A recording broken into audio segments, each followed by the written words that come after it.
Hi friends, എല്ലാവർക്കും super നോട്ട്സിന്റെ പുതിയ അധ്യായത്തിലേക്ക് സ്വാഗതം. ഇപ്പോൾ നമുക്ക് എല്ലാവർക്കും അറിയാം, ദേവസ്വം ബോർഡിന്റെ പുതിയ നോട്ടിഫിക്കേഷൻ വന്നിട്ടുണ്ട് അല്ലേ? ഏകദേശം 400ഓളം വേക്കൻസിയിലേക്ക് പുതിയ നോട്ടിഫിക്കേഷൻ വന്നിട്ടുണ്ട്. അതിൽ നമ്മുടെ എൽ ഡി ക്ലർക്കിന് ഏകദേശം 32ഓളം വേക്കൻസി എന്ത് ചെയ്തിട്ടുണ്ട്, എൽ ഡി ക്ലർക്കിന് പറഞ്ഞിട്ടുണ്ട്. അപ്പോൾ അതിനകത്ത് നമുക്ക് കുറച്ച് സ്പെഷ്യൽ ടോപ്പിക് എന്ത് ചെയ്തിട്ടുണ്ട് പറഞ്ഞിട്ടുണ്ട് അല്ലേ? ഏതാണ് ദേവസ്വം ബോർഡുമായി ബന്ധപ്പെട്ടിട്ടുള്ള കുറച്ച് സ്പെഷ്യൽ ടോപ്പിക്കുകൾ നമുക്ക് അതിനകത്ത് പഠിക്കാനുണ്ട്. ആ സ്പെഷ്യൽ ടോപ്പിക്കുകൾ എന്ന് പറയുമ്പോൾ മെയിനായിട്ട് നിങ്ങൾ ശ്രദ്ധിക്കേണ്ട കേസ്, നമ്മൾ ടോപ്പിക് ബേസ് എന്ന് പറയുമ്പോൾ അത് കൂടുതലും കേരളത്തിലുള്ള പ്രധാനപ്പെട്ട ക്ഷേത്രങ്ങൾ, നമ്മുടെ ആചാര അനുഷ്ഠാനങ്ങൾ, ഹിന്ദുക്കളുടെ ആചാര അനുഷ്ഠാനങ്ങൾ, ഇങ്ങനെയുള്ള കുറച്ച് കാര്യങ്ങളാണ് നമ്മൾ എന്ത് ചെയ്യേണ്ടത്, അതിനകത്ത് ഡീറ്റെയിൽ ആയിട്ട് പഠിക്കേണ്ടത്. സാധാരണയായിട്ട് ചോദിക്കുന്നത് അങ്ങനത്തെ കാര്യങ്ങൾ തന്നെയാണ്. ഈ ക്ഷേത്രങ്ങളുമായി ബന്ധപ്പെട്ട കാര്യങ്ങൾ, ക്ഷേത്രങ്ങളുടെ ഉത്സവവുമായി ബന്ധപ്പെട്ട കാര്യങ്ങൾ, ആചാരങ്ങളുമായി ബന്ധപ്പെട്ട കാര്യങ്ങൾ, ഇതേപോലുള്ള കാര്യങ്ങളാണ് സാധാരണയായിട്ട് എന്ത് ചെയ്യുന്നത്, ഈ പരീക്ഷയ്ക്ക് എന്ത് ചെയ്യാറുള്ളത്, ചോദിക്കാറുള്ളത്. ഓക്കെ ആണല്ലോ? അപ്പോൾ നമ്മൾ ദേവസ്വം ബോണ്ട്, ഇതിപ്പോൾ ഗുരുവായൂർ ആയിക്കോട്ടെ, ഏത് ദേവസ്വം ബോണ്ട് എക്സാം ആയിക്കോട്ടെ, സാധാരണ ചോദിക്കുമ്പോൾ കാര്യങ്ങൾ ആലോചിക്കുക. കേരളത്തിനകത്തുള്ള എല്ലാ ക്ഷേത്രങ്ങളും, എല്ലാം എന്ന് പറഞ്ഞാൽ പ്രധാനപ്പെട്ട ക്ഷേത്രങ്ങളെല്ലാം നമ്മൾ എന്ത് ചെയ്തേക്കണം, പഠിച്ചു വെച്ചേക്കണം. ഓക്കെ, എന്നുവെച്ചാൽ ഈ പ്രത്യേകതകളുള്ള ക്ഷേത്രങ്ങൾ.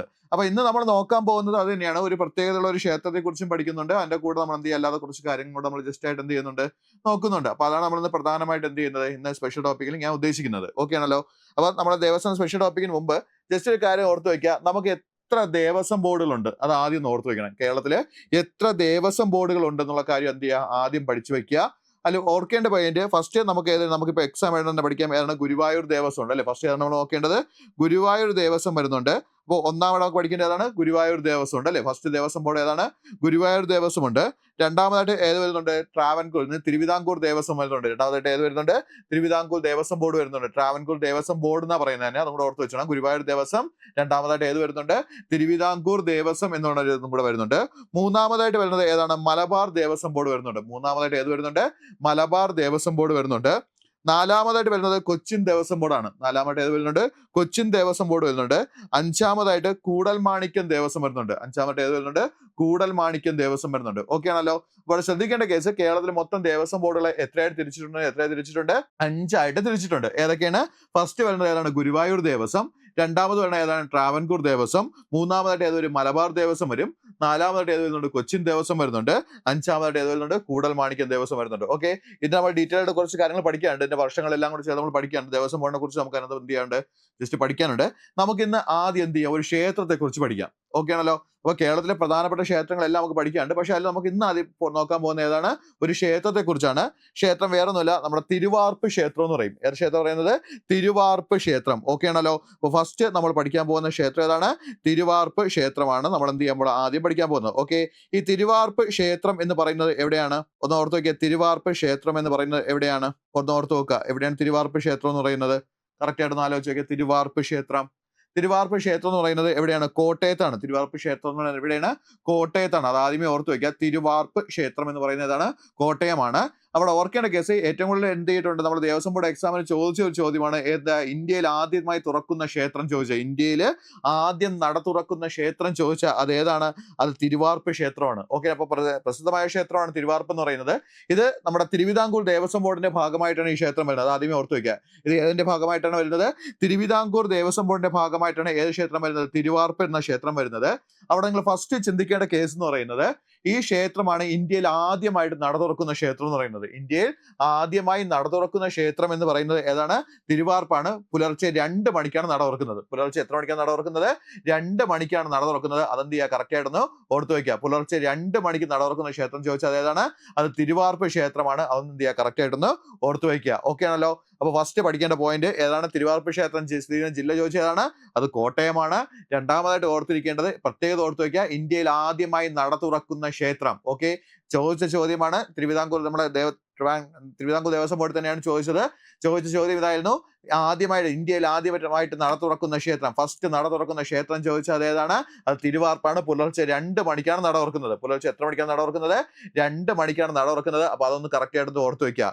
ഓക്കെ, അപ്പൊ പുലർച്ചെ 2 മണിക്ക് തുറക്കുന്നത്, അല്ലെങ്കിൽ ഇന്ത്യയിൽ ആദ്യമായി നട തുറക്കുന്ന ക്ഷേത്രം ചോദിച്ചാൽ അതേതാണ്, അത് തിരുവാർപ്പ് ക്ഷേത്രമാണ്. അത് കറക്റ്റ് ആയിട്ട് ഓർത്ത് വെക്കുക. രണ്ടാമതായിട്ട് നമ്മൾ പഠിക്കേണ്ട പോയിന്റ് ആണ്, ഗ്രഹണം ബാധിക്കാത്ത ക്ഷേത്രം. എന്താണ്, ഗ്രഹണം ബാധിക്കാത്ത ക്ഷേത്രം ചോദിച്ചാലും ഏത് തന്നെയാണ്, തിരുവാർപ്പ് തന്നെയാണ്. ഗ്രഹണം ബാധിക്കാത്ത ക്ഷേത്രം തുടങ്ങി കഴിഞ്ഞാൽ നമ്മുടെ സൂര്യഗ്രഹണ സമയങ്ങളിൽ സാധാരണയായിട്ട് എന്ത് ചെയ്യില്ല, പല ക്ഷേത്രങ്ങളും എന്ത് ചെയ്യാ, തുറക്കാറില്ല. തുറന്നാൽ തന്നെ പ്രത്യേക ചെറിയ പൂജകൾ നടത്തിയിട്ട് പെട്ടെന്ന് എന്ത് ചെയ്യും, നടയടയ്ക്കും. സൂര്യഗ്രഹണ സമയത്ത് നോർമലി ഇതാണ് ചെയ്യാറുള്ളത്. സൂര്യഗ്രഹണ സമയത്ത്, നമ്മുടെ സൂര്യഗ്രഹണം നടക്കുന്ന സമയത്ത് എന്ത് സംഭവിക്കാണ്ട്, ഈ ചില ക്ഷേത്രങ്ങൾ വളരെ കുറച്ചു നേരം തുറന്നു വെച്ച് അടയ്ക്കുകയും ചെയ്യും. ചില ക്ഷേത്രങ്ങൾ എന്ത് ചെയ്യാറില്ല, തുറക്കാറേ ഇല്ല എന്നാണ് പറയുന്നത്. അപ്പൊ എന്നാൽ തിരുവാർപ്പ് ക്ഷേത്രമാണെങ്കിൽ ഗ്രഹണം ഉണ്ടെങ്കിൽ പോലും, ഏതാണ് നമ്മുടെ സൂര്യഗ്രഹണ സമയത്താണെങ്കിൽ പോലും എന്ത് ചെയ്തേ പറ്റും, നട തുറക്കുന്ന ക്ഷേത്രമാണ് എന്ന് പറയുന്നത് തിരുവാർപ്പ് എന്ന് പറയുന്നത്. എന്നുവെച്ചാൽ അവിടെ പൂജയ്ക്ക് എന്തില്ല ഒരു വ്യത്യാസമില്ല, കറക്റ്റ് ടൈമിൽ തന്നെ എന്ത് നടക്കും, അവിടെ പൂജ നടക്കും. അപ്പോൾ ഓർത്തിരിക്കുക, തിരുവാർപ്പ് ക്ഷേത്രം എന്ന് പറയുമ്പോൾ പ്രത്യേകത നിങ്ങൾ ഫസ്റ്റ് ഓർക്കേണ്ട പോയിന്റ് എന്ന് പറയുന്നത് എന്താണ്, ഇന്ത്യയിൽ ആദ്യം നട തുറക്കുന്ന ക്ഷേത്രം. അതേപോലെ എന്താണ് പറയുന്നത്, എന്താണ് നമ്മുടെ ഈ ഗ്രഹണം ബാധിക്കാത്ത ക്ഷേത്രം ചോദിച്ചാലും ഏത് തന്നെയാണ്, തിരുവാർപ്പ് തന്നെയാണ്. അപ്പൊ ആ ഒരു കാര്യം കൂടെ എന്ത് ചെയ്യുക, കറക്റ്റ് ആയിട്ടൊന്ന് ഓർത്തു വെക്കുക. ഇവിടെ ശ്രദ്ധിക്കേണ്ട കേസ്, ഈ ഗ്രഹണം ബാധിക്കാത്ത ക്ഷേത്രം എന്ന് പറയുമ്പോൾ നമ്മൾ എന്ത് സൂര്യഗ്രഹണ സമയത്ത് എന്ത് ചെയ്യുക, നട തുറക്കില്ല എന്ന് പറയുന്നു. ഇനി ഇവിടുത്തെ പ്രധാന മൂർത്തി ആരെന്ന് ചോദിച്ചാൽ അത് ശ്രീകൃഷ്ണനാണ്. പ്രധാന മൂർത്തി ആരാണ്, ശ്രീകൃഷ്ണനാണ്. അതിന് പ്രത്യേകത കൊണ്ടൊന്ന് ഓർത്തു വയ്ക്കുക, കംസനെ നിഗ്രഹിച്ച, കംസനെ കൊന്നതിന് ശേഷം വരുന്ന നല്ല വിശപ്പുള്ള ശ്രീകൃഷ്ണൻ എന്നാണ് ഇവിടെ സങ്കല്പം. ഓക്കെ ആണല്ലോ. എന്ന് വെച്ചാൽ കംസനെ കൊന്നതിന് ശേഷം എന്ത് ചെയ്യണം, നല്ല വിശപ്പോടെ വന്നിട്ടുള്ള കൃഷ്ണൻ എന്നാണ് എവിടുത്തെ സങ്കല്പം, നമ്മുടെ തിരുവാർപ്പ് ക്ഷേത്രത്തിലെ സങ്കല്പം. ഓക്കെ ആണല്ലോ. അപ്പൊ കംസനെ കൊന്നിട്ട് വന്നിട്ടുള്ള നല്ല വിശപ്പുള്ള കൃഷ്ണൻ എന്ന ഇവിടെ സങ്കല്പമാണ് എവിടെയുള്ളത്, തിരുവാർപ്പ് ക്ഷേത്രത്തിലുള്ളത്. അപ്പൊ ആ ഒരു കാര്യം കൂടെ ഓർത്തു വയ്ക്കുക. അപ്പൊ തിരുവാർപ്പ് ക്ഷേത്രം ജില്ല ചോദിച്ചാൽ ഏതാണ്, കോട്ടയമാണ്. അവിടെ ഓർക്കേണ്ട പോയിന്റ്, ഇന്ത്യയിൽ ആദ്യം നട തുറക്കുന്ന ക്ഷേത്രം ചോദിച്ചാൽ അത് ഏതാണ്, അത് തിരുവാർപ്പാണ്. രണ്ടാമത്തെ ഓർക്കേണ്ട പോയിന്റ് എന്താണ്, ഗ്രഹണം ബാധിക്കാത്ത ക്ഷേത്രം ചോദിച്ചാൽ ഏതാണ്, അത് തിരുവാർപ്പാണ്. ഗ്രഹണം ബാധിക്കാത്ത ക്ഷേത്രം ചോദിച്ചാൽ ഏതാണ്, തിരുവാർപ്പാണ്. പ്രധാന മൂർത്തി ചോദിച്ചാലാണ്, അത് ശ്രീകൃഷ്ണനാണ്. പ്രധാന മൂർത്തി ആരാണ്, ശ്രീകൃഷ്ണനാണ്. അപ്പൊ ഓർത്തിരിക്കേണ്ട പോയിന്റ് എന്താണ്, കംസനെ നിഗ്രഹിച്ച് വരുന്ന നല്ല വിശപ്പുള്ള കൃഷ്ണൻ, കംസനെ നിഗ്രഹിച്ച് വരുന്ന നല്ല വിശപ്പുള്ള കൃഷ്ണൻ എന്ന സങ്കല്പമാണ് എവിടെയുള്ളത്, നമ്മുടെ തിരുവാർപ്പ് ക്ഷേത്രത്തിലുള്ളത്. കംസനെ നിഗ്രഹിച്ച് വരുന്ന നല്ല വിശപ്പുള്ള എന്താണ് പറയുന്നത്, ശ്രീകൃഷ്ണൻ എന്ന സങ്കല്പമാണ് എവിടെയുള്ളത്, നമ്മുടെ അതിനകത്തുള്ളത് തിരുവാർപ്പ് ക്ഷേത്രത്തിലുള്ളത്. കംസനെ നിഗ്രഹിച്ചു വരുന്ന നല്ല വിശപ്പുള്ള ശ്രീകൃഷ്ണൻ എന്ന സങ്കല്പമാണ് എവിടെ വരുന്നത്, നമ്മുടെ തിരുവാർപ്പ് ക്ഷേത്രത്തിൽ വരുന്നത്. ആ ഒരു പോയിന്റ് എന്ത് ചെയ്യുക, കറക്റ്റ് ആയിട്ടൊന്ന് ഓർത്തു വയ്ക്കുക. ഓക്കെ ആണല്ലോ. കംസനെ കൊല്ലുന്ന വരുന്ന നല്ല വിശപ്പുള്ള കൃഷ്ണൻ, ആ സങ്കല്പമാണ് എവിടെ വരുന്നത്, നമ്മുടെ തിരുവാർപ്പിൽ വരുന്നത്. ആ പോയിന്റ് ഒന്ന് ഓർത്തു വെച്ചോണം. എന്നാൽ ഈ തിരുവാർപ്പ് ഓർത്തിരിക്കുക, തിരുവാർപ്പിൽ മാത്രമല്ല ഈ കംസനെ കൊന്നു വരുന്ന കൃഷ്ണന്റെ സങ്കല്പം ഉള്ളത്. എവിടേക്ക് വേണ്ടത്, തളിപ്പറമ്പിലുള്ള തൃച്ചംബരം ക്ഷേത്രത്തിലും വരുന്നുണ്ട്. അതേപോലെ തൊടുപുഴയിലെ ഒരു ക്ഷേത്രത്തിൽ എന്ത് ചെയ്യുന്നുണ്ട്, ഇതേ സങ്കല്പമുള്ളവരുണ്ട്. തൊടുപുഴ ക്ഷേത്രത്തിൽ എന്തുണ്ട്, ഈ സങ്കല്പമുണ്ട്. തൊടുപുഴയിലെ കൃഷ്ണൻ കോവിലും ഏത് സങ്കല്പമുണ്ട്, ഈ കംസനെ കൊന്നിട്ട് വരുന്ന വിശപ്പോട് കൂടിയ കൃഷ്ണൻ എന്ന സങ്കല്പം ഏതൊക്കെ ക്ഷേത്രങ്ങളിലുണ്ട്, തളിപ്പറമ്പ് തൃച്ചംബരത്തും ഉണ്ട്, തൊടുപുഴയിലും ഉണ്ടെന്ന് പറയുന്നത്. കംസനെ കൊന്നുവരുന്ന കൃഷ്ണൻ എന്ന സങ്കല്പം എവിടെയൊക്കെ ഉണ്ട്, തളിപ്പറമ്പ് തൃച്ചംബരത്തും ഉണ്ട്, അതുപോലെ തൊടുപുഴയിലും ഉണ്ടെന്ന് പറയുന്നത്. അപ്പൊ ആ രണ്ട് പോയിന്റ് എന്ത് ചെയ്യുക, കറക്റ്റ് ആയിട്ടൊന്ന് ഓർത്തു വയ്ക്കുക. ഓക്കെ ആണല്ലോ. അപ്പൊ പറഞ്ഞ കാര്യങ്ങൾ, ഈ സ്ലൈഡിൽ പറഞ്ഞ കാര്യങ്ങളെല്ലാം കൊണ്ട് ഓർത്തു വെച്ചേ. ഇപ്പൊ ഫസ്റ്റ് പറഞ്ഞ ക്ഷേത്രമാണ് തിരുവാർപ്പ് ക്ഷേത്രമാണ് പറഞ്ഞത്. തിരുവാർപ്പ് ക്ഷേത്രം എവിടെയാണ് സ്ഥിതി ചെയ്യുന്നത് ചോദിച്ചാൽ എവിടെയാണ്, കോട്ടയത്താണ് സ്ഥിതി ചെയ്യുന്നത്. ഇന്ത്യയിൽ ആദ്യമായി നട തുറക്കുന്ന ക്ഷേത്രം, ഇന്ത്യയിൽ ആദ്യം നട തുറക്കുന്ന ക്ഷേത്രം ചോദിച്ചാൽ അത് ഏതാണ്, അത് തിരുവാർപ്പ് ക്ഷേത്രമാണ്. ഇന്ത്യയിൽ ആദ്യം നട തുറക്കുന്ന ക്ഷേത്രം ചോദിച്ചാൽ ഏതാണ്, തിരുവാർപ്പ് ക്ഷേത്രമാണ്. ഗ്രഹണം ബാധിക്കുന്നത് എന്ന് വെച്ചാൽ ഗ്രഹണം ബാധിക്കാത്ത ക്ഷേത്രം ചോദിച്ചാൽ ഏത് തന്നെയാണ്, തിരുവാർപ്പ് തന്നെയാണ്. ഗ്രഹണം ബാധിക്കാത്ത ക്ഷേത്രം ചോദിച്ചാൽ ഏത് തന്നെയാണ്, തിരുവാർപ്പ് തന്നെയാണ്. അതും കൂടെ ഓർത്തു വയ്ക്കുക. ഗ്രഹണം ബാധിക്കാത്ത ക്ഷേത്രം ചോദിച്ചാൽ ഏത് തന്നെയാണ്, തിരുവാർപ്പ് തന്നെയാണ്. അത് ഓർത്തു വയ്ക്കുക. ഇവിടുത്തെ പ്രധാന മൂർത്തി ചോദിച്ചാൽ ആരാണ്, അത് കൃഷ്ണനാണ്. ഇവിടുത്തെ പ്രധാന മൂർത്തി ചോദിച്ചാൽ ആരാണ്, അത് ശ്രീകൃഷ്ണനാണ്. അതിന്റെ പ്രത്യേകത കൂടെ ഓർത്തു വയ്ക്കുക. കംസനെ കൊന്നിട്ട് വിശപ്പോട് കൂടി വരുന്ന കൃഷ്ണൻ എന്നാണ് സങ്കല്പം. കംസനെ കൊന്നിട്ട് വിശപ്പോട് കൂടി വരുന്ന കൃഷ്ണൻ എന്നാണ് എന്ത് ചെയ്യുന്നത്, ഇവിടുത്തെ സങ്കല്പം ഉള്ളത്. അതുകൊണ്ട് തന്നെ പറയുന്നുണ്ട് തളിപ്പറമ്പ് ഇതേ സങ്കല്പമുള്ള ക്ഷേത്രങ്ങൾ ഏതൊക്കെയാണ്, തളിപ്പറമ്പ് തൃച്ചംബരത്തും ഉണ്ട്, തൊടുപുഴയിലെ കൃഷ്ണക്ഷേത്രം ഏതാണ്, ഇതേ സങ്കല്പത്തിലാണ് എന്ത് ചെയ്യുന്നത് വന്നിട്ടുള്ളത്. അപ്പൊ ആ രണ്ട് കാര്യം കൂടെ എന്ത് ചെയ്യുക, ഒന്ന് ഓർത്തു വയ്ക്കുക. ഇവിടുത്തെ ഒരു പ്രത്യേകതയുണ്ട്, നമ്മൾ ജസ്റ്റ് അല്ലാതെ നിങ്ങൾ ഗൂഗിളിലൊക്കെ നോക്കിക്കഴിഞ്ഞാൽ നിങ്ങൾക്ക് അറിയാൻ പറ്റും. കാരണം ഇവിടുത്തെ പോറ്റി വരുന്ന സമയത്ത്, ഇവിടുത്തെ പോറ്റി എന്ന് വെച്ചാൽ കീഴ്ശാന്തിക്കാർക്ക് എന്ത് ചെയ്യും, ഈ നട തുറക്കാൻ ഒരു സമയത്ത് എന്ത് ചെയ്യും, അല്ലെങ്കിൽ ഇവർക്ക് ജോലി, നമ്മൾ നട തുറക്കൂലേ രാവിലെ, നട തുറക്കുന്ന സമയത്ത് ഒരു കോടാലിയും കൊണ്ടാണ് ചെല്ലേണ്ടതെന്ന് പറയും. കാരണം നമ്മളെ താക്കോല് പൂട്ട് തുറക്കാൻ പറ്റിയില്ല എങ്കിൽ കോടാലി കൊണ്ട് എന്ത് ചെയ്യുക, വെട്ടിപ്പൊളിച്ച് അകത്ത് കയറിക്കോണം. ആ ഒരു സങ്കല്പത്തിലുള്ള ക്ഷേത്രമാണ് എന്ന് പറയുന്നത് തിരുവാർപ്പ് എന്ന് പറയുന്നത്. കാരണം എന്ത് ചെയ്യാൻ പറ്റില്ല, രാവിലത്തെ പൂജ ഒരു കാരണവശാലും എന്ത് ചെയ്യാൻ പറ്റില്ല, മുടക്കാൻ പറ്റില്ല. അതായത് താക്കോൽ അങ്ങനെ എന്ത് ചെയ്തു, പിരിവെട്ടി എന്താണ് നമ്മൾ തുറക്കാൻ പറ്റാത്ത അവസ്ഥയായി കഴിഞ്ഞാൽ എന്ത് ചെയ്യുക, ഈ കോടാലി കൊണ്ട് വെട്ടിപ്പൊളിച്ചിട്ട് എന്ത് ചെയ്യുക, ക്ഷേത്രത്തിനകത്ത് കയറുക. കാരണം ശ്രീകൃഷ്ണൻ രാവിലെ എന്ത് കൊടുക്കണം, ആഹാരം കൊടുക്കണം. അതാണ് പൂജ, ഫസ്റ്റ് പൂജ. അതിന്റെ നമ്മളെന്ന് തിരുവാർപ്പ് ഉഷ എന്ന് പറയും. തിരുവാർപ്പ് ഉഷ എന്നാണ് ആ പൂജയെ വിളിക്കുന്നത്. അപ്പൊ ആ പൂജ എന്ത് ചെയ്യുക, ആ പൂജ നടത്താൻ വേണ്ടി ഇവരെന്ത് ചെയ്യണം, രാവിലെ തന്നെ തുറന്ന് എന്ത് ചെയ്യണം, അകത്ത് കയറണം. അപ്പൊ ആ തുറക്കാൻ പറ്റിയിട്ടില്ല എങ്കിൽ എന്ത് ചെയ്യണം, കോടാലി കൊണ്ട് വെട്ടിപ്പൊളിച്ചിട്ട് വേണം എന്ത് ചെയ്യേണ്ടത്, അകത്ത് കയറേണ്ടത്. അപ്പൊ ആ ഒരു സങ്കല്പത്തിലുള്ള ക്ഷേത്രമാണ് എന്ന് പറയുന്നത് തിരുവാർപ്പ് ക്ഷേത്രം എന്ന് പറയുന്നത്. അതൊന്നും എന്ത് ചെയ്യുക, കറക്റ്റ് ആയിട്ടൊന്ന് ഓർത്ത് വെക്കുക. ഓക്കെ ആണല്ലോ. ഇനി ഇവിടെ നോക്കേണ്ട ഇവിടുത്തെ പ്രത്യേകത ഞാൻ പറയാണ്. ശ്രീകോവിലിന് പുറകുവശത്ത് ഭിത്തിയിൽ സ്ഥാപിച്ച ആന പ്രതിമയിൽ സൂര്യൻ നിഴതട്ടുന്നതിനെ ആധാരമാക്കിയാണ് സമയം നിശ്ചയിക്കുന്നത്. ഓക്കെ ആണല്ലോ. അപ്പൊ എന്താ പറയുക, ശ്രീകോവിലിന്റെ പുറകുവശത്ത് ഭിത്തിയിൽ സ്ഥാപിച്ച ആനപ്രതിമയിൽ സൂര്യൻ നിഴൽ തട്ടുന്നതിന്, സൂര്യൻ എന്ത് ചെയ്യാണ്, നിഴൽ തട്ടുന്നതിനെ ആധാരമാക്കിയാണ് എന്ത് നിശ്ചയിച്ചിരിക്കുന്നത്, സമയം നിശ്ചയിക്കുന്നത്, അല്ലെങ്കിൽ സമയം നിശ്ചയിച്ചിരുന്നത് എന്ന് പറഞ്ഞത്. അപ്പൊ പണ്ട് കാലത്ത് ഈ ക്ഷേത്രത്തിന് സമയം നിശ്ചയിച്ചിരുന്നത് എങ്ങനെയെന്ന് വെച്ചാൽ എങ്ങനെയാണ്, ഈ ആനപ്രതിമയിൽ എന്താണ്, അവിടെ സൂര്യൻ നിഴൽ തട്ടുന്നതിനെ അടിസ്ഥാനമാക്കിയാണ് അവിടെ എന്ത് നിശ്ചയിച്ചിരുന്നത്, സമയം നിശ്ചയിച്ചിരുന്നതാ പറയുന്നത്. ഓക്കെ ആണല്ലോ. അത് അവിടുത്തെ ഒരു പ്രത്യേകതയാണ്. അതിന്റെ പ്രത്യേകം ഓർത്ത് വെക്കണം. എന്ന് വെച്ചാൽ നിഴൽ വരുമ്പോൾ, എന്ന് വെച്ചാൽ അവിടെ ആനയുടെ നിഴൽ വരുമ്പോൾ അപ്പൊ എന്ത് പൂജ നടത്തും, പന്തീരടി പൂജ നടത്തും. ഓക്കെ ആണല്ലോ. അപ്പൊ അവിടെ ആനയുടെ നിഴൽ വരുമ്പോൾ അവിടെ എന്ത് പൂജ നടത്തും, പന്തീരടി പൂജ നടത്തും. കാക്ക നിലത്തിറങ്ങുന്നതിന് മുമ്പ് എന്ത് നടത്തും, ശ്രീബലി നടത്തും. കാക്ക നിലത്തിറങ്ങുന്നതിന് മുമ്പ് എന്ത് നടത്തും, ശ്രീബലി നടത്തും. ഈ പൂജകൾ എന്തൊക്കെയാണെന്ന് ഞാൻ പറഞ്ഞുതരാം ജസ്റ്റ്. ഇനി അവിടുത്തെ ഉത്സവം ഓർത്ത് വെച്ചോണം. മേടം 1 മുതൽ എത്ര ദിവസത്തെ ഉത്സവമാണ്, 10 ദിവസത്തെ ഉത്സവമാണ് അവിടെ ഉള്ളത്. ഓക്കെ ആണല്ലോ. അവിടുത്തെ ഉത്സവം എന്താണ്, മേടം 1 മുതൽ എത്ര ദിവസത്തെ ഉത്സവമാണ്, 10 ദിവസത്തെ ഉത്സവമാണ് എവിടെ സംഭവിക്കുന്നത്, തിരുവാർപ്പ് ക്ഷേത്രത്തിൽ നടക്കുന്നത്. മേടം 1 മുതൽ 10 ദിവസത്തെ ഉത്സവമാണ് എവിടെ ഉള്ളത്, തിരുവാർപ്പ് ക്ഷേത്രത്തിൽ നടക്കുന്നത്. ഈ ഉത്സവ എഴുന്നള്ളിപ്പിന് ഓർത്ത് വെച്ചോണം, വളരെ പോയിന്റ് ഇമ്പോർട്ടന്റ് ആണ്. ഉത്സവ എഴുന്നള്ളിപ്പിന് വിളക്കെടുക്കുന്നത് എന്താണ്, 10 വയസ്സിന് താഴെയുള്ള നായർ ബാലികമാരാണ്. ഓക്കെ ആണല്ലോ. അപ്പൊ ഉത്സവ ദിവസങ്ങളിൽ വിളക്കെടുക്കുന്നതെന്ന് പറഞ്ഞാൽ എന്താണ്, 10 വയസ്സിന് താഴെയുള്ള നായർ ബാലികമാരാണ് എന്ത് ചെയ്യേണ്ടത്, അവിടെ വിളക്കെടുക്കേണ്ടത്. അത് അവിടുത്തെ ഒരു ചടങ്ങാണ്. അതും കൂടെ എന്ത് ചെയ്യുക, ഒന്ന് ഓർത്ത് വെക്കുക. ഓക്കെ ആണല്ലോ. അപ്പൊ പറഞ്ഞ പോയിന്റുകൾ ഓർത്ത് വെച്ചോണം. അപ്പൊ ഇവിടെ ആദ്യകാലത്ത് സമയം കണക്കാക്കിയിരുന്നത് എങ്ങനെയാണ്, ശ്രീകോവിലിന് പിറകെ വെച്ചിട്ടുള്ള എന്താണ്, ആനയുടെ പ്രതിമയുടെ സൂര്യന്റെ എന്ത് ചെയ്യണം, നിഴൽ തട്ടുന്നതിനെ അടിസ്ഥാനമാക്കിയാണ് എന്ത് നിർണ്ണയിച്ചിരുന്നത്, സമയം എന്ത് ചെയ്തിരുന്നത്, നിർണ്ണയിച്ചിരുന്നത്. ഓക്കെ ആണല്ലോ. അപ്പൊ അവിടെ നിഴൽ വീഴുമ്പോൾ, ആനയുടെ നിഴൽ വീഴുമ്പോൾ അവിടെ എന്ത് പൂജ നടത്തും, പന്തീരടി പൂജ നടത്തും. എന്നിട്ട് കാക്ക നിലത്ത് ഇറങ്ങുന്നതിന് മുമ്പ് എന്ത് നടത്തും, അവിടെ ഏത് നടത്തും, ശ്രീബലിയും നടത്തും എന്നാ പറയുന്നത്. ഓക്കെ ആണല്ലോ. ഇനി ഉത്സവം ചോദിച്ചാൽ എന്താണ്, മേടം 1 മുതൽ 10 ദിവസത്തെ ഉത്സവമാണ് എവിടെ സംഭവിക്കുന്നത്, നമ്മുടെ തിരുവാർപ്പ് ക്ഷേത്രത്തിൽ സാധാരണയായിട്ട് നടക്കുന്നത്. മേടം 1 മുതൽ 10 ദിവസത്തേക്കാണ് എന്ത് നടക്കുന്നത്, ഉത്സവം നടക്കുന്നത്. അതേപോലെ ഉത്സവ എഴുന്നള്ളപ്പിന് എന്താണ്, വിളക്കെടുക്കുന്നത് എത്രയാണ്, 10 വയസ്സിന് താഴെയുള്ള നായർ ബാലികമാരാണ്. ഓക്കെ ആണല്ലോ. അതും കൂടെ ഓർത്ത് വയ്ക്കുക. ഉത്സവ എഴുന്നള്ളപ്പിന് വിളക്കെടുക്കുന്നതെന്ന് പറഞ്ഞാൽ എന്താണ്, 10 വയസ്സിന് താഴെയുള്ള നായർ ബാലികമാരാണ്. ആ ഒരു പോയിന്റും കൂടെ എന്ത് ചെയ്യുക, കറക്റ്റ് ആയിട്ടൊന്ന് ഓർത്ത് വയ്ക്കുക. ഓക്കെ ആണല്ലോ. ഇനി ഇവിടെ വേറൊരു പൂജയും കൂടെ ഉണ്ട്. മകരത്തിലെ തൈപ്പൂയ നാളിൽ എന്താണ്, ഒരു പുല്ലാട്ട് പൂജ എന്നൊരു ആചാരം കൂടെ എവിടെ നടക്കുന്നുണ്ട്, തിരുവാർപ്പിൽ നടക്കുന്നുണ്ട്. ഓക്കെ ആണല്ലോ. എങ്ങനെയാണ്, മകരത്തിലെ തൈപ്പൂയ നാളിൽ എന്ത് നടക്കുന്നുണ്ട്, പുല്ലാട്ട് പൂജ എന്നൊരു ആചാരം കൂടെ എവിടെ നടക്കുന്നുണ്ട്, നമ്മുടെ തിരുവാർപ്പ് ക്ഷേത്രത്തിൽ നടക്കുന്നുണ്ട്. ഈ ദിവസം പുല്ലാട്ട് നായർ, ഇവിടെ ദിവസം എന്താ പ്രത്യേകമാണ് ഞാൻ പറയുന്നത്, ജസ്റ്റ് അന്ന് കേട്ടിരുന്നാൽ മതി. ഈ ദിവസം പുല്ലാട്ട് നായർ തന്റെ സ്വത്ത് മുഴുവൻ, പുല്ലാട്ട് നായർ എന്ത് ചെയ്തു, തന്റെ സ്വത്ത് മുഴുവൻ എന്ത് ചെയ്തു, ക്ഷേത്രത്തിന് സമർപ്പിച്ച് ക്ഷേത്രനടയിൽ താക്കോൽ കൂട്ടം വെച്ച് സാഷ്ടാംഗ നമസ്കാരം നടത്തി അവിടെ തന്നെ കിടന്ന് മരിച്ചു എന്നാണ് പറയുന്നത്. ഓക്കെ ആണല്ലോ. അപ്പൊ എന്താ പറയുന്നത്, ഈ തൈപ്പൂയ നാളിൽ പുല്ലാട്ട് പൂജ നടക്കുന്നതിന്റെ പ്രത്യേകത, അല്ലെങ്കിൽ ആ നടക്കാനുള്ള കാരണം പറഞ്ഞ എന്താണ്, ഈ ദിവസം എന്ന് വെച്ചാൽ ആ ദിവസത്താണ്, ഒരു ദിവസത്തിലാണ് എന്ത് ചെയ്തത്, ഈ പുല്ലാട്ട് നായർ എന്ന് പറയുന്ന ആള് എന്ത് ചെയ്തു, തന്റെ സ്വത്ത് മുഴുവൻ ക്ഷേത്രത്തിൽ നൽകിയിട്ട് താക്കോൽ കൂട്ടം നടക്കി വെച്ച് എന്ത് ചെയ്തു, സാഷ്ടാംഗ നമസ്കാരം, നമ്മുടെ മുട്ടുകുത്തി നമസ്കാരം നടത്തിയ സമയത്ത് അവിടെ കിടന്ന് എന്ത് ചെയ്തു എന്നാ പറയുന്നത്, മരിച്ചു എന്നാ പറയുന്നത്. ഓക്കെ ആണല്ലോ. അവിടെ തന്നെ കിടന്ന് എന്ത് ചെയ്തു, മരിച്ചു എന്നും. ഇദ്ദേഹത്തിന്റെ ആണ്ട് ബലിയാണ് എന്ത് ചെയ്യുന്നത്, പുല്ലാട്ട് പൂജ എന്ന് പറയുന്നത്. എന്ന് വെച്ചാൽ ഇദ്ദേഹത്തിന്റെ ആ മരിച്ച ദിവസത്തെയാണ് നമ്മൾ എന്ത് പ്രത്യേകതയായിട്ട് പറയുന്നത്, പുല്ലാട്ട് പൂജ എന്ന പ്രത്യേകത, അല്ലെങ്കിൽ ഒരു പ്രത്യേക ചടങ്ങായിട്ട് എന്ത് ചെയ്യുന്നത്, അവിടെ ആചരിക്കുന്നത്. അതും കൂടെ എന്ത് ചെയ്യുക, ഒന്ന് ഓർത്തു വെക്കുക. അതേപോലെ ഇവിടെയുള്ള അപൂർവ വാദ്യമാണ് ഏതെന്ന് പറയുന്നത്, ആനകത്തുടി എന്ന് പറയും. ഇവിടെയുള്ള അപൂർവ വാദ്യമാണ് ഏതെന്ന് പറയുന്നത്, ആനകത്തുടി എന്ന് പറയും. ഇടയ്ക്ക് ചെറിയൊരു ഉപകരണമാണ്. ഇതിന്റെ പേര് നമ്മൾ എന്ത് വിളിക്കുന്നത്, ആനകത്തുടി എന്ന് വിളിക്കും. ഓക്കെ ആണല്ലോ. അപ്പൊ ഇവിടെയുള്ള അപൂർവ വാദ്യം ചോദിച്ച അതിന്റെ പേരാണ് എന്തെന്ന് പറയുന്നത്, ആനകത്തുടി. ഓക്കെ, അതിന്റെ പേരെന്താണ്, ആനകത്തുടി എന്ന് പറയും. ഓക്കെ, അപ്പൊ ഈ 2 കാര്യങ്ങൾ ഓർത്ത് വയ്ക്കുക. അപ്പം മകരമാസം തൈപ്പൂയ നാളില് തിരുവാർപ്പിൽ നടക്കുന്ന പ്രത്യേക ഉത്സവമാണ് ഏത് പേരിൽ അറിയപ്പെടുന്നത്, പുല്ലാട്ട് പൂജ എന്ന പേരിൽ അറിയപ്പെടും. എന്ത് പേരിൽ അറിയപ്പെടും, പുല്ലാട്ട് പൂജ എന്ന പേരിൽ അറിയപ്പെടും. ഇവിടെയുള്ള അപൂർവ വാദ്യമാണ് ഏത് പേരിൽ അറിയപ്പെടുന്നത്, ആനകത്തുടി എന്ന പേരിൽ അറിയപ്പെടുന്നത്. അപൂർവ വാദ്യത്തിന്റെ പേരെന്താണ്, ആനകത്തുടി എന്ന പേരിലാണ് അറിയപ്പെടുന്നത്. അപ്പൊ ആ ഒരു കാര്യം കൂടെ എന്ത് ചെയ്യുക, കറക്റ്റ് ആയിട്ടൊന്ന് ഓർത്ത് വയ്ക്കുക. ഓക്കെ ആണല്ലോ. അപ്പൊ ഇവിടുത്തെ എന്ത് ചെയ്തു, ഇവിടുത്തെ പ്രതിഷ്ഠ ആരാണെന്ന് പറഞ്ഞു, ആരാണ്, ശ്രീകൃഷ്ണനാണ് പറഞ്ഞത്. ഏകദേശം 5 അടിയോളം വരുന്ന ഒരു വിഗ്രഹമാണ് എവിടെ സ്ഥിതി ചെയ്യുന്നത്, നമ്മുടെ ഈ തിരുവാർപ്പിലുള്ളത്. ആ വാർപ്പിന്റെ, തിരുവാർപ്പ്, നമ്മൾ വാർപ്പ് എന്ന് പറയൂലേ, ആ വാർപ്പിന്റെ ഒരു ആകൃതി, അതുകൊണ്ടാണ് നമ്മൾ എന്ത് വിളിക്കുന്നത്, തിരുവാർപ്പ് എന്ന പേര് വന്നിട്ടുള്ളത്. അപ്പൊ അതൊക്കെ ഒന്ന് ജസ്റ്റ് ഒന്ന് ഓർത്ത് വെച്ചാൽ മതി. ഇനി ഇവിടുത്തെ നമുക്കറിയാം, ഇവിടുത്തെ ആചാരം നമ്മുടെ പ്രകാരം എന്താണ്, ഇവിടുത്തെ മൂർത്തി എന്ന് പറയുന്നത് ആരാണ്, ശ്രീകൃഷ്ണനാണ് നമുക്കറിയാം. ശ്രീകൃഷ്ണ അച്ഛന്റെ പേര് എന്താണ്, നമുക്ക് എല്ലാവർക്കും അറിയുന്ന കാര്യം തന്നെയാണ്. ഇതൊക്കെ എന്ത് ചെയ്യാം, നമുക്ക് ദേവസ്വം ചോദിച്ച ചോദ്യങ്ങളാണ്.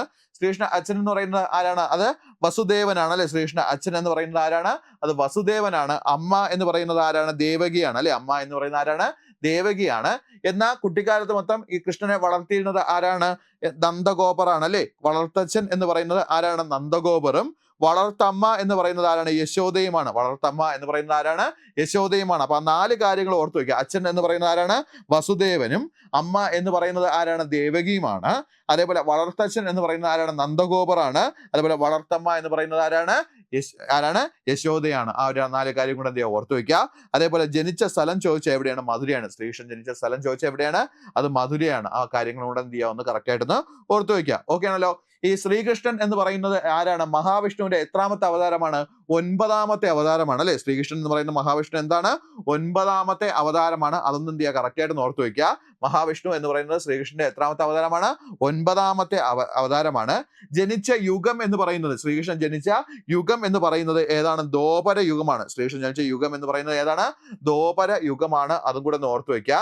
ഇനി ശ്രീകൃഷ്ണൻ ആദ്യമായി എന്ത് ചെയ്ത് സംഹരിച്ചത് അല്ലെങ്കിൽ ആദ്യമായി കൊന്നത് ആരെയാണെന്ന് ചോദിച്ചാൽ ആരെയാണ്? അത് പൂതനയാണ്. ഓക്കെ, ശ്രീകൃഷ്ണൻ ആദ്യമായിട്ട് കൊന്നത് അല്ലെങ്കിൽ സംഹരിച്ചത് ആരെയാണ്? അത് പൂതനയാണ്. ഇനി ശ്രീകൃഷ്ണന്റെ ഗുരു എന്ന് പറയുന്നത് അല്ലെങ്കിൽ ശ്രീകൃഷ്ണന്റെ ഗുരു എന്ന് പറയുന്നത് ആരാണ്? അത് സാന്ദീപിനി മഹർഷിയാണ്. ഓക്കെ, ശ്രീകൃഷ്ണന്റെ ഗുരു എന്ന് പറയുന്നത് ആരാണ്? അത് സാന്ദീപിനി മഹർഷിയാണ്. അത്രയും കാര്യം കൂടെ ഓർത്തു വയ്ക്കുക. അപ്പൊ പറഞ്ഞ കാര്യങ്ങൾ എന്താണ്? ശ്രീകൃഷ്ണന്റെ അച്ഛൻ എന്ന് പറയുന്നത് ആരാണ്? വസുദേവറും. അമ്മ എന്ന് പറയുന്നത് ആരാണ്? ദേവകിയുമാണ്. അച്ഛൻ എന്ന് പറയുന്നത് ആരാണ്? വസുദേവറും. അമ്മ എന്ന് പറയുന്നത് ആരാണ്? ദേവകിയുമാണ്. ഇനി അതേപോലെ ഓർത്തിരിക്കേണ്ട പോയിന്റ് ആണ് വളർത്തച്ഛൻ എന്ന് പറയുന്നത് ആരാണ്? നന്ദഗോപറാണ്. വളർത്തച്ഛൻ എന്ന് പറയുന്നത് ആരാണ്? നന്ദഗോപറാണ്. വളർത്തമ്മ എന്ന് പറയുന്നത് ആരാണ്? യശോദയാണ്. വളർത്തമ്മ എന്ന് പറയുന്നത് ആരാണ്? അത് യശോദയാണ്. അപ്പൊ ഇത്രയും കാര്യം കൂടെ ഓർത്തു വയ്ക്കുക. അപ്പം അച്ഛൻ എന്ന് പറയുന്ന ആരാണ്? വസുദേവറും. അമ്മ എന്ന് പറയുന്ന ആരാണ്? ദേവകിയുമാണ്. വളർത്തച്ഛൻ എന്ന് പറയുന്ന ആരാണ്? നന്ദഗോപറും. വളർത്തമ്മ എന്ന് പറയുന്ന ആരാണ്? യശോദയുമാണ്. ജനിച്ചത് എവിടെയാണ്? മധുരയിലാണ്. ജനിച്ചത് എവിടെയാണ്? മധുരയിലാണ്. ആ ഒരു കാര്യം കൂടെ എന്ത് ചെയ്യുക? കറക്റ്റ് ആയിട്ടൊന്ന് ഓർത്തു വയ്ക്കുക. ഇനി ഓർത്തു വെക്കേണ്ടത് മഹാവിഷ്ണുവിന്റെ എത്രാമത്തെ അവതാരമാണെന്ന് പറയുന്നത്? 9ാമത്തെ അവതാരമാണ്. ആരെന്ന് പറയുന്നത്? കൃഷ്ണൻ എന്ന് പറയുന്നത്. അതേപോലെ ജനിച്ച യുഗം ചോദിച്ച ഏതാണ്? ദ്വാപര യുഗമാണ്. ജനിച്ച യുഗം ചോദിച്ച എന്താണ്? ദ്വാപര യുഗമാണ്. ആദ്യമായി സംഹരിച്ചത് ആര് ചോദിച്ചാലാണ്? അത് പൂതനയാണ്. ആദ്യമായി സംഹരിച്ചത് ആരെയാണ്? അത് പൂതനയാണ്. ഗുരു എന്ന് പറയുന്നത് ആരാണ്? അത് സാന്ദീപിനി മഹർഷിയാണ്. ശ്രീകൃഷ്ണന്റെ ഗുരു എന്ന് പറയുന്നത് ആരാണ്? സാന്ദീപിനി മഹർഷിയാണ്. അപ്പൊ ഇത്രയും കാര്യം എന്ത് ചെയ്യുക? കറക്റ്റ് ആയിട്ടൊന്ന് ഓർത്തു വയ്ക്കുക. ഓക്കെ ആണല്ലോ. ഇനി ഇവിടെ നോക്കേണ്ട കേസ് നമ്മൾ നേരത്തെ പറഞ്ഞു, പൂജയുടെ പന്തിരടി പൂജയൊക്കെ പറഞ്ഞു അല്ലേ? അപ്പൊ ഒരു ക്ഷേത്രത്തിലെ പ്രധാനപ്പെട്ട പൂജകൾ ഏതൊക്കെ നമുക്ക് നോക്കാം. ഒരു ക്ഷേത്രത്തിലെ പ്രധാനപ്പെട്ട പൂജകൾ ഏതൊക്കെയെന്ന് ജസ്റ്റ് നോക്കി വയ്ക്കുക. ഏതൊക്കെയാണ് പ്രധാനപ്പെട്ട പൂജകൾ എന്നാണ് ഞാൻ പറയാൻ പോകുന്നത്. ഓക്കെ ആണല്ലോ. പൂജകൾ ചോദിച്ചാൽ ഫസ്റ്റ് നമുക്ക് നോക്കേണ്ടതാണ് ഉഷപൂജ എന്ന് പറയും. ഫസ്റ്റിലെ പൂജ ഏതാണ്? ഉഷപൂജയാണ്. പ്രഭാതത്തിൽ എവിടെയാണ്? രാവിലെ അഭിഷേകത്തിന് ശേഷമുള്ള പൂജയാണ് ഏത് പേരിൽ അറിയപ്പെടുന്നത്? ഉഷപൂജ എന്ന പേരിൽ അറിയപ്പെടുന്നത്. ഓക്കെ ആണല്ലോ. ഇപ്പൊ ഇത് ഓർത്ത് വയ്ക്കുക. നമ്മുടെ ഈ മേജർ ക്ഷേത്രങ്ങൾ എന്ന് പറഞ്ഞാൽ വലിയ ക്ഷേത്രങ്ങൾ, എല്ലാ ആചാരങ്ങളും ഉള്ള എല്ലാ ദിവസവും നടക്കുന്ന ക്ഷേത്രങ്ങൾ നമ്മൾ ഏത് പേരിൽ അറിയപ്പെടുന്നത്? മേജർ ക്ഷേത്രങ്ങൾ. എല്ലാ ദിവസവും ഇപ്പം ഈ ആ സീസൺ ടൈം അല്ലെങ്കിൽ ആ പ്രത്യേക ടൈമിൽ നമ്മൾ എല്ലാ ദിവസവും നടക്കുന്ന ക്ഷേത്രങ്ങൾ നമ്മൾ എന്ത് വിളിക്കുന്നത്? മേജർ ക്ഷേത്രങ്ങൾ എന്ന് വിളിക്കുന്നത്. അവിടെ ശ്രദ്ധിക്കേണ്ട പോയിന്റ് എന്ന് പറയുന്നത് മേജർ ക്ഷേത്രങ്ങളിലാണ് ഈ ചടങ്ങുകൾ കംപ്ലീറ്റ് നടത്തുന്നത്. എത്ര ചടങ്ങുണ്ട്? 5 ചടങ്ങുണ്ട്. 5 ചടങ്ങ് ഈ മേജർ ക്ഷേത്രങ്ങളിൽ അവർ എന്ത് ചെയ്യും? കറക്റ്റ് ആയിട്ട് എന്ത് ചെയ്തിരിക്കും? നടത്തിയിരിക്കും.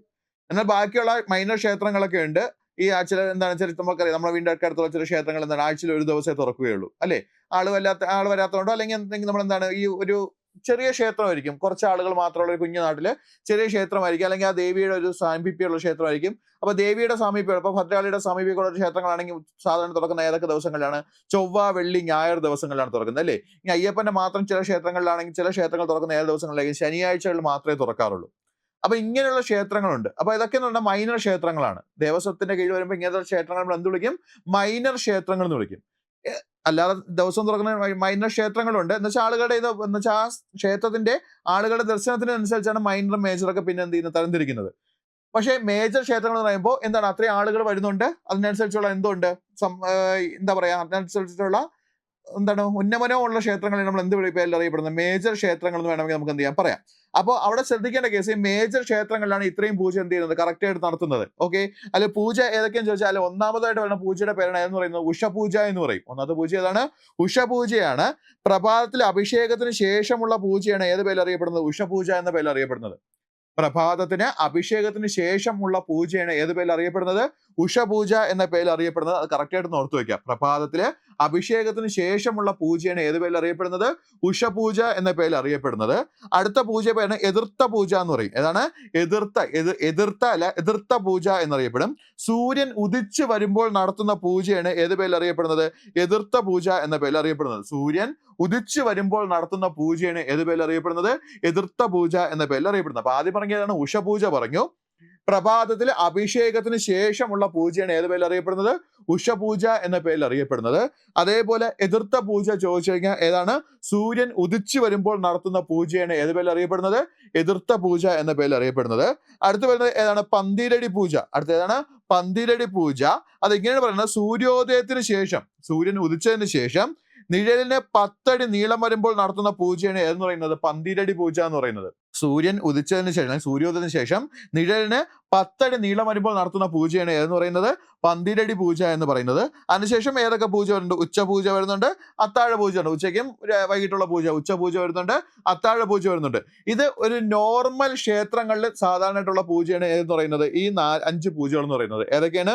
ഉഷപൂജ, എതിർത്ത പൂജ, പന്തിരടി പൂജ, അതേപോലെ ഉച്ചപൂജ, അത്താഴ പൂജ. എന്നാൽ നമ്മുടെ ഗുരുവായൂർ ക്ഷേത്രത്തിൽ വരുമ്പോൾ ഈ പൂജകളിലെല്ലാം എന്ത് വരുന്നുണ്ട്? വ്യത്യാസങ്ങൾ വരുന്നുണ്ട്. അതല്ലേ ചില ക്ഷേത്രങ്ങളിൽ എന്ത് വരുന്നുണ്ട്? പൂജകൾക്കെല്ലാം എന്ത് വരുന്നുണ്ട്? വ്യത്യാസം വരുന്നുണ്ട്. ഈ പടിപൂജ എന്നൊക്കെ പറയുന്നത് സെപ്പറേറ്റ് ശബരിമലയൊക്കെ പടിപൂജ എന്ന ചെറിയ പൂജകളൊക്കെ വരുന്നുണ്ട്. അപ്പൊ അത് വരുമ്പോൾ ആ ക്ഷേത്രങ്ങൾ വരുമ്പോൾ നമ്മൾ നോർമൽ എന്ത് ചെയ്യണം? അത് സെപ്പറേറ്റ് നമ്മൾ എന്ത് ചെയ്യണം? പഠിച്ചു മാറ്റിക്കോണം. ഇതിപ്പോ നോർമൽ നമ്മുടെ ദേവസ്വം ബോർഡിന്റെ കീഴിൽ വരുന്ന മേജർ ക്ഷേത്രങ്ങളിൽ, നോർമലുള്ള സംബന്ധിച്ച് സാധാ ഒരു മേജർ ക്ഷേത്രം എടുത്തു കഴിഞ്ഞാൽ അവിടെ സാധാരണയായിട്ട് ചെയ്യുന്ന പൂജകളുടെ എണ്ണമാണ് ഞാൻ പറഞ്ഞ ഈ 5 എണ്ണം. ഏതൊക്കെയാണ് പറഞ്ഞത്? ഉഷപൂജ വരുന്നുണ്ട്, എതിർത്ത പൂജ വരുന്നുണ്ട്, പന്തിരടി പൂജ വരുന്നുണ്ട്, അതേപോലെ എന്ത് വരുന്നുണ്ട്? ഉച്ചപൂജ വരുന്നുണ്ട്, അത്താഴ പൂജ വരുന്നുണ്ട്. ഓക്കെ ആണല്ലോ. ഞാൻ ഇപ്പോൾ ഒരു ക്ഷേത്രം പറഞ്ഞിട്ട് ഞാൻ എന്ത് ചെയ്യണം? നമ്മുടെ ആചാരങ്ങളിലേക്ക് കയറി വരികയാണ്, അല്ലെങ്കിൽ പൂജാചാരങ്ങളിലേക്ക് കയറി വരികയാണ്. അപ്പൊ അതും കൂടെ ഓർത്ത് വെച്ചോണം. അപ്പോൾ ഒരു ക്ഷേത്രത്തിലെ പ്രധാനപ്പെട്ട പൂജകൾ ചോദിച്ചാൽ ഏതൊക്കെ വരുന്നുണ്ട്? ഫസ്റ്റ് ആലോചിക്കേണ്ടത് ഉഷപൂജയാണ്. ഉഷപൂജ എന്ന് പറഞ്ഞാൽ പ്രഭാതത്തിൽ അഭിഷേകത്തിന് ശേഷമുള്ള പൂജയാണ് ഏത് പേരിൽ അറിയപ്പെടുന്നത്? ഉഷപൂജ എന്ന പേരിൽ അറിയപ്പെടുന്നത്. എതിർത്ത പൂജ ചോദിച്ചു കഴിഞ്ഞാൽ സൂര്യൻ ഉദിച്ചു വരുമ്പോൾ നടത്തുന്ന പൂജയാണ് ഏത് പേരിൽ അറിയപ്പെടുന്നത്? എതിർത്ത പൂജ എന്ന പേരിൽ അറിയപ്പെടുന്നത്. പന്തിരടി പൂജ ചോദിച്ചു കഴിഞ്ഞാൽ സൂര്യോദയത്തിന് ശേഷം നിഴലിന് 10 അടി നീളം വരുമ്പോൾ നടത്തുന്ന പൂജയാണ് ഏത് പേരിൽ അറിയപ്പെടുന്നത്?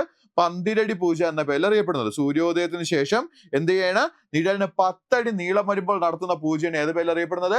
പന്തിരടി പൂജ എന്ന പേരിൽ അറിയപ്പെടുന്നത്. അതിനുശേഷം ഓർത്ത് വയ്ക്കുക, പിന്നെയുള്ള പൂജകൾ ഏതൊക്കെയാണ്? നമ്മൾ ഉച്ചയ്ക്കുള്ള ഉച്ചപൂജയും അതേപോലെ ഏത് പറയുന്നുണ്ട്?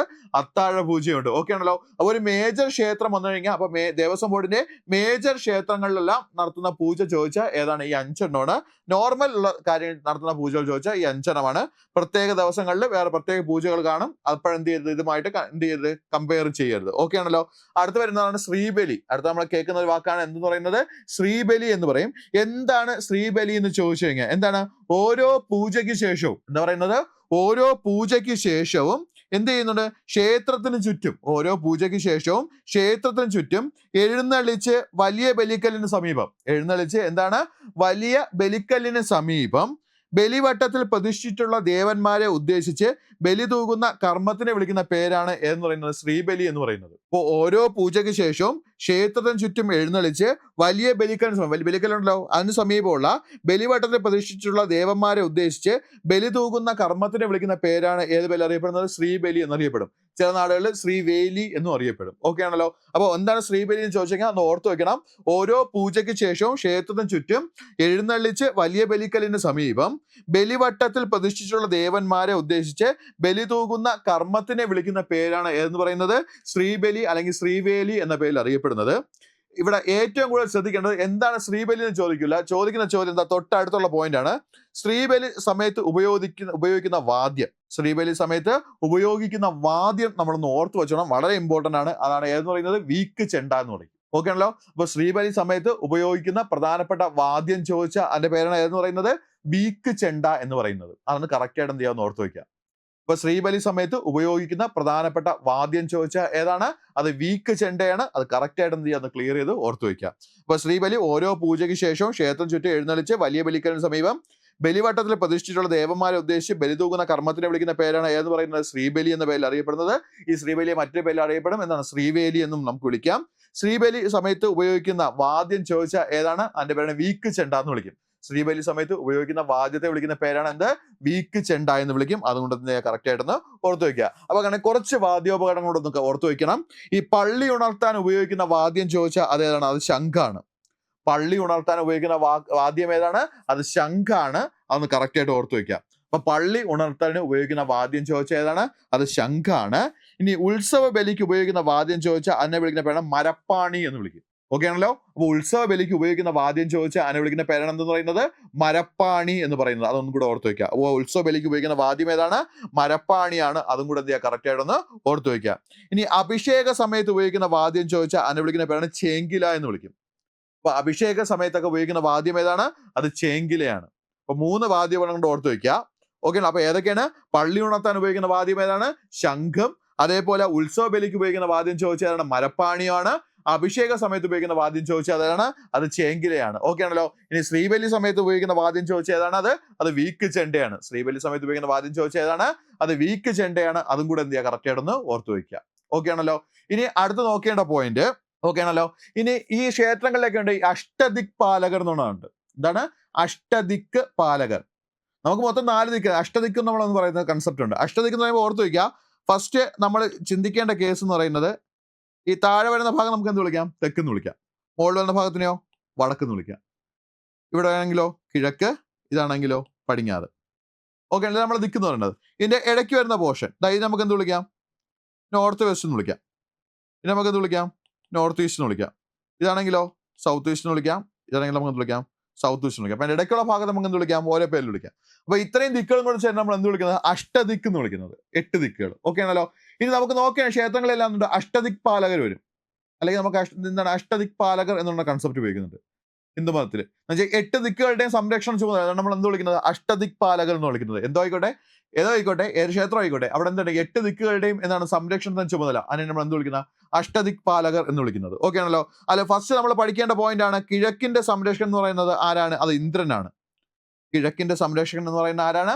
അത് ഇന്ദ്രനാണ്. അത് കറക്റ്റ് ആയിട്ട് ഓർത്ത് വയ്ക്കുക. അഷ്ടദിക്പാലകര് കിഴക്കിന്റെ സംരക്ഷണം, അല്ലെങ്കിൽ കിഴക്കിനെ പ്രതിനിധാനം ചെയ്യുന്ന ആരാണ്? അത് ഇന്ദ്രനാണ്. അന്ന് കറക്റ്റ് ആയിട്ട് ഓർത്ത് വയ്ക്കുക. അടുത്ത തെക്ക് കിഴക്കാണെങ്കിൽ നമ്മൾ അതിനെ ഏത് സൂചിപ്പിക്കും? അഗ്നിയെ സൂചിപ്പിക്കും. തെക്ക് കിഴക്കാണെങ്കിൽ ഏതാണ് വരുന്നത്? അഗ്നിയാണ് വരുന്നത്. അതേപോലെ വെറും തെക്ക് മാത്രമാണെങ്കിൽ നമ്മൾ എന്ത് പറയും? കാലൻ എന്ന് പറയും. അല്ലേ? നമ്മൾ തെക്കോട്ട് എടുക്കാന്നൊക്കെ പറയില്ലേ? എന്ന് വെച്ചാൽ മരിച്ചു കഴിഞ്ഞാൽ നമ്മൾ എന്ത് ചെയ്യണം? ചിതയിലേക്ക് കൊണ്ടുപോയി നമ്മൾ എന്ത് പറയും? തെക്കോട്ട് എടുത്തു എന്നൊക്കെ നമ്മൾ പറയാറുണ്ട് അല്ലേ പണ്ട് കാലത്ത്.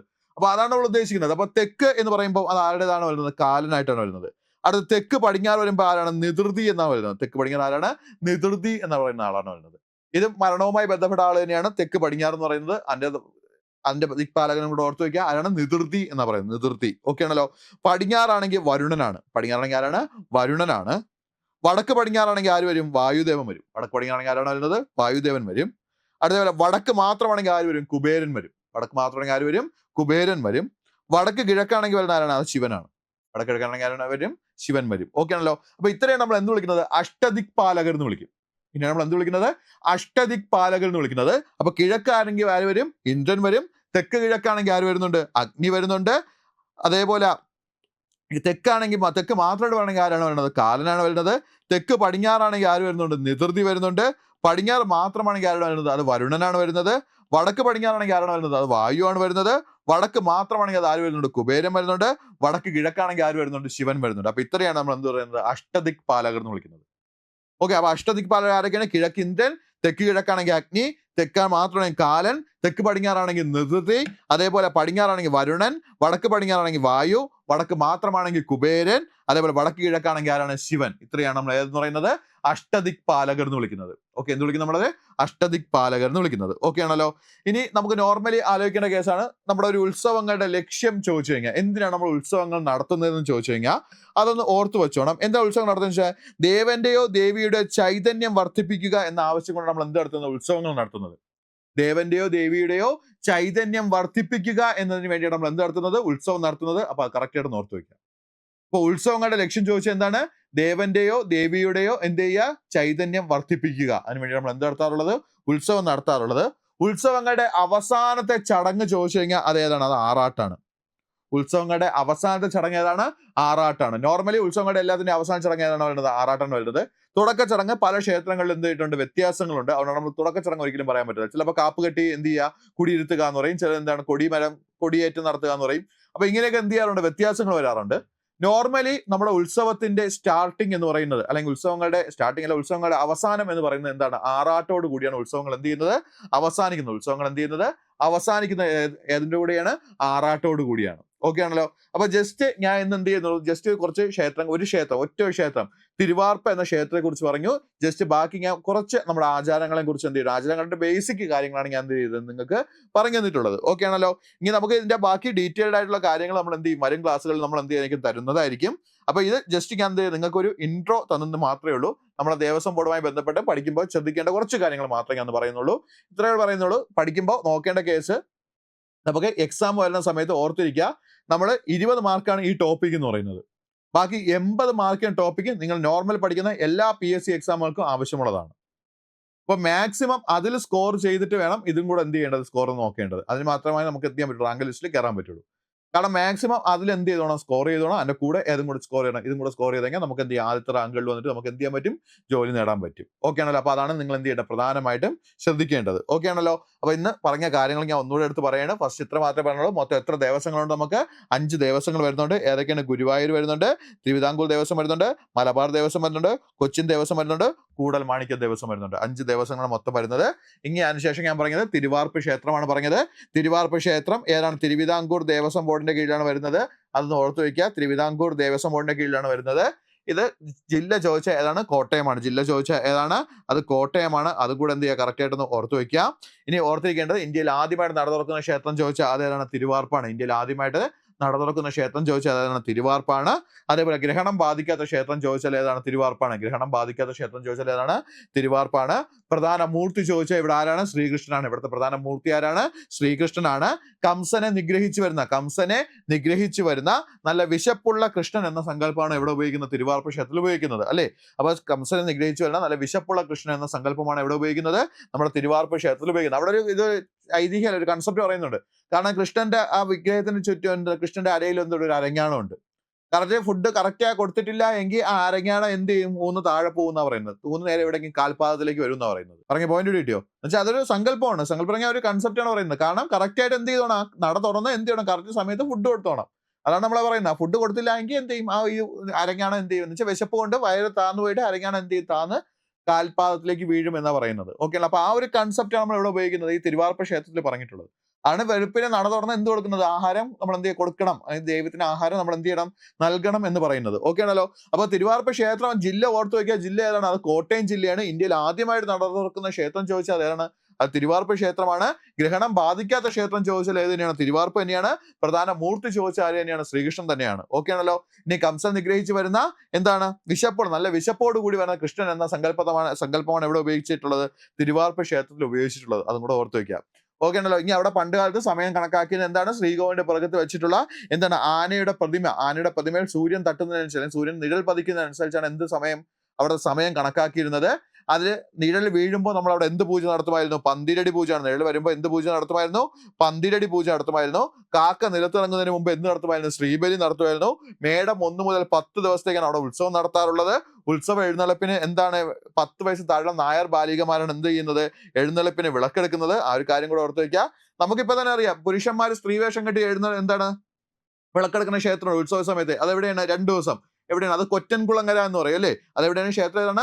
അത് കൊറ്റൻകുളങ്ങര എന്നാണ് ആ ക്ഷേത്രം വിളിക്കുന്നത്. എന്താണ്? പുരുഷന്മാർ സ്ത്രീവേഷം കെട്ടി എന്ത് ചെയ്യുന്നത്? നമ്മൾ വിളക്കെടുക്കുന്ന ക്ഷേത്രം അല്ലെ. പുരുഷന്മാർ എന്ന ഉത്സവ ദിവസത്തിന്റെ അവസാനം 2 ദിവസം എന്ത് ചെയ്യാണ്? സ്ത്രീവേഷം കെട്ടിയിട്ട് വിളക്കെടുക്കണം. ആ ചടങ്ങ് നടത്തുന്ന ക്ഷേത്രം ചോദിച്ചാൽ അത് ഏതാണ്? അത് കൊറ്റൻകുളങ്ങരയാണ്. എന്ന് വെച്ചാൽ ഒരുപാട് വെറൈറ്റി ഉള്ള എന്ത് ചെയ്തിട്ടുണ്ട് ക്ഷേത്രങ്ങൾ നമ്മുടെ നാട്ടിലുണ്ട്. അപ്പൊ അതാണ് നമ്മൾ എന്ത് ചെയ്യേണ്ടത്, ആദ്യം ഒന്ന് ഓർത്ത് വെക്കേണ്ടത്. ഓക്കെ ആണല്ലോ. അപ്പൊ ക്ഷേത്രം ഓർത്ത് വയ്ക്കുക. അത് ക്ഷേത്രത്തിന്റെ പേരെന്താണ്? കൊറ്റൻകുളങ്ങര. ഓക്കെ. കൊല്ലത്താണ് ആ ക്ഷേത്രം വരുന്നത്, കൊറ്റൻകുളങ്ങര. ഓക്കെ ആണല്ലോ. അപ്പൊ ഓർത്തിരിക്കുക. അത് ഞാൻ പറഞ്ഞിട്ടേ ഉള്ളൂ. നമ്മൾ എന്താണ് അവിടെ പ്രത്യേകത എന്താ പറയുന്നത്? ഇവിടെ പറഞ്ഞ പ്രത്യേകത എന്താണ്? 10 വയസ്സ് വിളക്കെടുക്കുന്ന ഉത്സവ സമയത്ത് വിളക്കെടുക്കുന്ന ആരുടെ? 10 വയസ്സിന് താഴെയുള്ള നായർ ബാലികമാരാണ് വിളക്കെടുക്കുന്നത്. ഇനി കൊറ്റൻകുളങ്ങര പ്രത്യേകം എന്താണ് പറഞ്ഞത്? ഉത്സവത്തിന് അവസാനം 2 ദിവസം ഉത്സവത്തിന്റെ വിളക്കെടുക്കുന്ന 2 ദിവസം വിളക്കെടുക്കുന്ന ആരാണ്? എന്താണ്? സ്ത്രീവേഷം കിട്ടിയ പുരുഷന്മാരാണ്. സ്ത്രീവേഷം കിട്ടിയ പുരുഷന്മാരാണ് എന്ത് ചെയ്യുന്നത്? അവിടെ വിളക്കെടുക്കുന്നത്.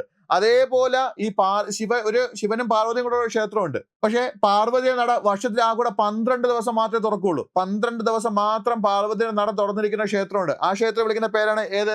തിരുവൈരാണിക്കുളം. ആ ക്ഷേത്രം വിളിക്കുന്ന പേരാണെന്ന് തിരുവൈരാണിക്കുളം എന്ന് വിളിക്കും. ഓക്കെ ആണല്ലോ. അതും കൂടെ ഒന്ന് ഓർത്ത് വയ്ക്കുക, തിരുവൈരാണിക്കുളം. ഓക്കെ ആണല്ലോ. അപ്പൊ 2 ക്ഷേത്രങ്ങൾ ഞാൻ അവിടെ പറഞ്ഞു. ഒന്ന് ഓർത്ത് വയ്ക്കുക. ഉത്സവ സമയത്ത് ഉത്സവത്തിന് 2 ദിവസങ്ങളിൽ എന്താണ്? പുരുഷന്മാർ സ്ത്രീവേഷം കെട്ടി വിളക്കെടുക്കുന്ന ക്ഷേത്രം ചോദിച്ചാൽ അത് കൊറ്റൻകുളങ്ങര ക്ഷേത്രവും. അതേപോലെ ഓർത്തിരിക്കേണ്ടത് വർഷത്തിൽ 12 ദിവസം മാത്രം, വർഷത്തിൽ എത്രയാണ് 12 ദിവസം മാത്രം പാർവതിയുടെ നട തുറന്നിരിക്കുന്ന ക്ഷേത്രം ചോദിച്ചാൽ ഏതാണ്? അത് തിരുവൈരാണിക്കുളമാണ്. ഓക്കെ ആണല്ലോ. അങ്ങനെയാണെങ്കിൽ 2 ചോദ്യങ്ങൾ ചോദിക്കാം. നമ്മുടെ പാർവതിയും ശിവനും എടുത്തിക്കുകയാണ്. ഓക്കെ ആണല്ലോ. ഇനി ചോദിക്കുന്ന ചോദ്യം ഇതാണ്, ശിവന്റെ വാഹനം ഏതാണ്? ശിവന്റെ വാഹനം എന്ന് പറയുന്നത് ഏതാണ്? ഒന്ന് ആർത്തു നോക്കിയേ. ശിവന്റെ വാഹനം എന്ന് പറയുന്നത് ഏതാണ്? അത് കാളയാണ് അല്ലേ? ശിവന്റെ വാഹനം എന്ന് പറയുന്നത് ഏതാണ്? അത് കാളയാണ്. അങ്ങനെയാണെങ്കിൽ എന്റെ ചോദ്യം ഇതാണ്, പാർവതിയുടെ വാഹനം ഏതാണ്? പാർവതിയുടെ വാഹനം, പാർവതി ദേവിയുടെ വാഹനം ചോദിച്ചാൽ ഏതാണ്? അത് ഓർത്ത് വയ്ക്കുക. പാർവതിയുടെ വാഹനം എന്നറിയപ്പെടുന്നത് ഏതാണ്? അത് സിംഹമാണ്. കേട്ടാ, പാർവതിയുടെ വാഹനം എന്ന് പറഞ്ഞാൽ ഏതാണ്? അത് സിംഹമാണ്. അതും കൂടെ ഓർത്ത് വയ്ക്കുക. ഓക്കെ ആണല്ലോ. ഇപ്പൊ 2 ക്ഷേത്രം കൊണ്ട് അഡീഷണൽ പറയുന്നത് ഓർത്ത് വയ്ക്കുക. ഇപ്പൊ ഉത്സവത്തിന് 2 ദിവസങ്ങളിൽ പുരുഷന്മാർ സ്ത്രീവേഷം കെട്ടുന്ന ക്ഷേത്രം ചോദിച്ചാൽ അതേതാണ്? അതേതാണ്? നമ്മുടെ കൊറ്റൻകുളങ്ങര ക്ഷേത്രമാണ്. ജില്ല ചോദിച്ചാൽ കൊല്ലം. അതേപോലെ വർഷത്തിൽ 10 ദിവസം മാത്രം, 10 ദിവസം മാത്രം എന്ത് ചെയ്യാണ്? പാർവതിയുടെ നട തുറന്നിരിക്കുന്ന ക്ഷേത്രം ചോദിച്ചാൽ അതേതാണ്? അത് തിരുവൈരാണിക്കുളമാണ്. 10 ദിവസം മാത്രം നട തുറന്നിരിക്കുന്ന ക്ഷേത്രം ചോദിച്ചാൽ ഏതാണ്? അത് തിരുവൈരാണിക്കുളമാണ്. തിരുവൈരാണിക്കുളം ജില്ല ചോദിച്ചാൽ അത് എറണാകുളം ജില്ലയാണ്. ഏത് ജില്ലയാണ്? എറണാകുളം ജില്ലയാണ്. അതും കൂടെ എന്ത് ചെയ്യുക? കറക്റ്റ് ആയിട്ടൊന്ന് ഓർത്തു വയ്ക്കുക. ഇനി ശിവന്റെ വാഹനം പറഞ്ഞു. ശിവന്റെ വാഹനം ഏതാണ്? അത് കാളയാണ്. പാർവതി ദേവിയുടെ വാഹനം ചോദിച്ചാൽ ഏതാണ്? അത് നമ്മുടെ സിംഹമാണ്. അതും കൂടെ എന്ത് ചെയ്യുക? കറക്റ്റ് ആയിട്ടൊന്ന് ഓർത്ത് വയ്ക്കുക. ഓക്കെ ആണല്ലോ. ഇനി ഞാൻ പറഞ്ഞ സമയം കണക്കാക്കിയിരുന്നത് ശ്രീകോവിലിന് പുറകിലുള്ള ആനയിൽ എന്താണ്? സൂര്യന്റെ നിഴൽ തട്ടുന്നതനുസരിച്ചാണ് സമയം കണക്കാക്കിയിരുന്നത്. സൂര്യന്റെ നിഴൽ പതിക്കുമ്പോൾ എന്ത് പൂജ നടത്തും? പന്തിരടി പൂജ നടത്തും. ഇനി അടുത്ത് കാക്ക നിലത്തിറങ്ങുന്നതിന് മുമ്പ്, രാവിലെ കാക്ക വന്ന് തറയിൽ ഇരിക്കുന്നതിന് മുമ്പ് തന്നെ ഏത് നടത്തും? ശ്രീബലി നടത്തും.